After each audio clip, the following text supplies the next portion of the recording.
साल 2018 में आई एक साउथ इंडियन मूवी के बाद लोगों की जुबान पे सिर्फ एक ही बात थी कि मार्केट में एक नया सुपर हीरो आया है। उस मूवी का नाम था केजीएफ चैप्टर 1 और हीरो यश, जिनका असली नाम है नितिन कुमार गोड़ा। गाइस, यश केजीएफ चैप्टर 1 के बाद रातों रात सुपरस्टार बन गए, लेकिन उनकी लाइफ का एक ऐसा पहलू है जिसे जानने के बाद आप लोगों को बहुत प्राउड फील होगा। जी हां गाइस, यश के पिताजी रोडवेज बसों में बस ड्राइवर हैं और यश का इतना नाम होने के बावजूद भी आज भी उनके पिताजी बस चलाते हैं। उनका यह कहना है कि इसी काम की वजह से यश इतने बड़े सुपरस्टार बने हैं। गाइस, उनके पिताजी का जमीन से जुड़ा होना कहीं ना कहीं यश की स्टारडम का कारण भी है।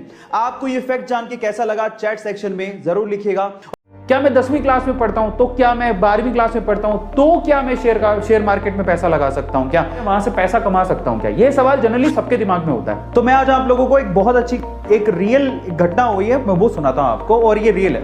हस्बैंड वाइफ थे, एक का कॉमर्स बैकग्राउंड, हस्बैंड एकदम सीए वीए चार्टर्ड अकाउंटेंट और एक वो डॉक्टर, उसको कुछ नहीं पता। शायद कुछ बहस के चक्कर में सीए ने बोल दिया अपनी बीवी को, तो तुम्हें क्या पता है शेयर मार्केट के बारे में, तुम थोड़ी कुछ जानती हो। तो उस बहस में ना डॉक्टर ने चैलेंज दे दिया। कहते हैं चैलेंज क्या दिया सुनना, ठीक है काम करते हैं, देखो 10,000 रुपया तुम लगाओगे, 10,000 रुपया मैं लगाऊंगी, अपन 1 साल तक वेट करेंगे, देखते हैं किसके पैसे बढ़ते हैं ज्यादा। ये कहता है ठीक है कोई दिक्कत नहीं है। अगर कोई हारा या जीता उसके लिए उन्होंने अपना कुछ पर्सनल प्राइज रख लिया, वो मुझसे मत पूछना कि क्या है। अब आओ रिजल्ट पर। 1 साल बाद सीए साहब, जो कि हस्बैंड साहब थे, अपने आप को ऐसे प्राउडली बोला था मेरे को सारी नॉलेज है, मैं शेयर मार्केट में सब आता है। उस बंदे ने जो शेयर खरीदे थे तो उसके 10,000 टोटल कितने कन्वर्ट हुए? 18,000 में। अब डॉक्टर साहिबा पर आते हैं। डॉक्टर साहिबा ने किस चीज पे ट्रस्ट किया? अच्छा मेरे सामने ये पड़ा है, मैं इसका दवाई देती हूँ, मैं ये टूथपेस्ट खरीदती हूँ। डॉक्टर साहिबा के 10,000 रुपए टोटल कन्वर्ट हुए कितने में मालूम है?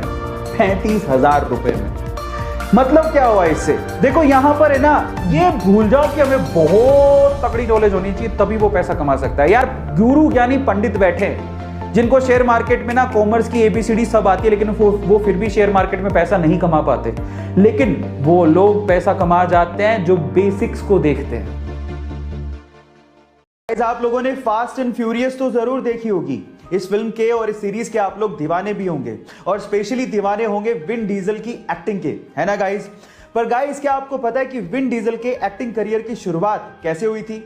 इसकी भी बहुत एक इंटरेस्टिंग स्टोरी है, चलिए मैं आपको बताता हूं। एक्चुअली जब वो 7 साल के थे तो वो किसी थिएटर में अपने दोस्त के साथ तोड़फोड़ करने के लिए पहुंचे थे, लेकिन बजाय पुलिस को कॉल करने के आर्टिस्ट डायरेक्टर ने उन्हें स्क्रिप्ट थमा दी और उन्हें अपकमिंग शो के लिए रोल का ऑफर कर दिया और इस तरह से उनके एक्टिंग करियर की शुरुआत हुई, है ना इंटरेस्टिंग फैक्ट। गाइस, आज मैं आपको फिर से एक सच्ची घटना बताता हूं। एक बार एक बॉस ने अपने ड्राइवर को देखकर पूछा कि क्या बात है, आज बहुत खुश लग रहे हो, कुछ खास दिन है क्या?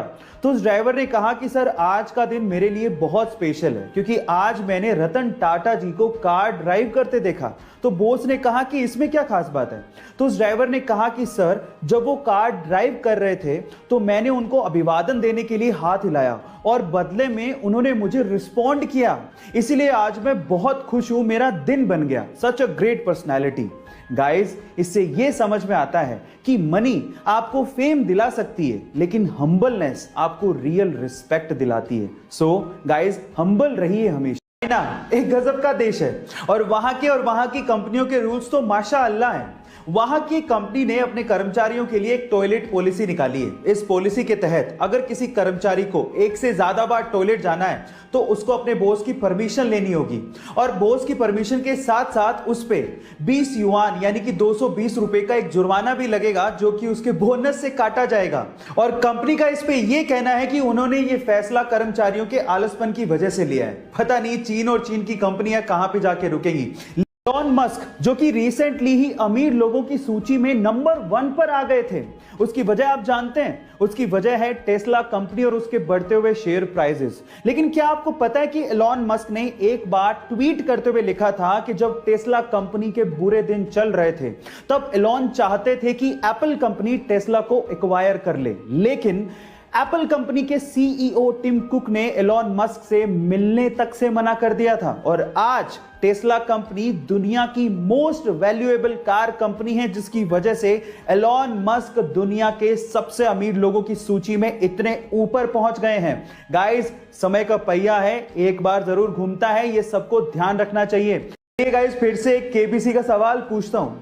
आप लोगों ने नोकिया कंपनी का नाम तो जरूर सुना होगा और नोकिया मोबाइल आपने या आपके किसी फैमिली मेंबर ने यूज भी किया होगा।